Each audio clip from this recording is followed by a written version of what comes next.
Anyway, so here we go. This is from the Bush years, although you might not know it. Headlines and front lines. Who is on station, keeping watch? Where are the front lines? We can see the small circles colored in on maps of Turkey and the stands, or the rash overspread in Iraq.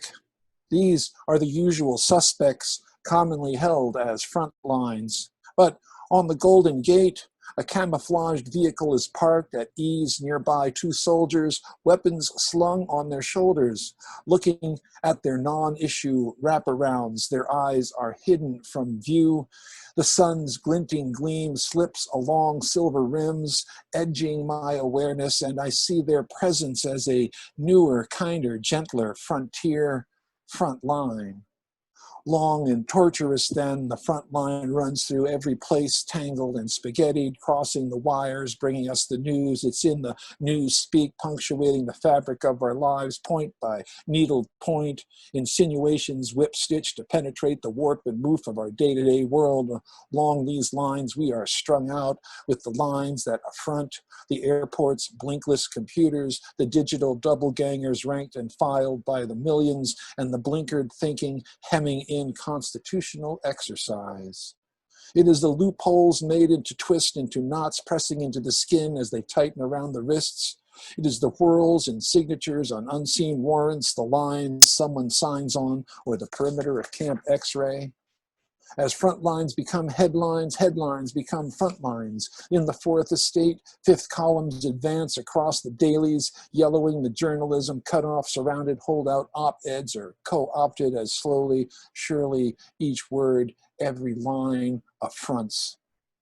Reading, I can't help but observe the shifting lies we are given to believe. In this general retreat, I fall back, sniping, sorting out fictions, inevitably creating yet another front line drawn between that which I can and cannot accept. Then, too, the front line is here before my eyes. It is crossing the T on a word that wouldn't have otherwise been written. Perforce it's my body, silhouette when I take to the streets, the sound waves of my voice as I rage at a solstice fire. Telling jokes that ridicule also affront, or a synapse firing across that minuscule gap, the trace of chemical reactions that arc between dendrites, if the thought would be suspect. We're asked to look out for the stranger, report suspicions, and so now a second glance, a raised eyebrow, are front lines, which increasingly are in the eyes of the beholder. And when someone asks what I'd say to those who wage this war, I find the front line is at the heart of the matter. I can't recuse myself from the disheartening disconnect between the high purpose this nation might have been born to and the state to which it has fallen. When we are asked not to question, believe fraudulent, incompetent leaders and ignore how these few have done so damned much to so very many in so brief a time that it simply beggars the imagination, such questions become a burden, unexpectedly heavy and drear, but then there's nothing for it.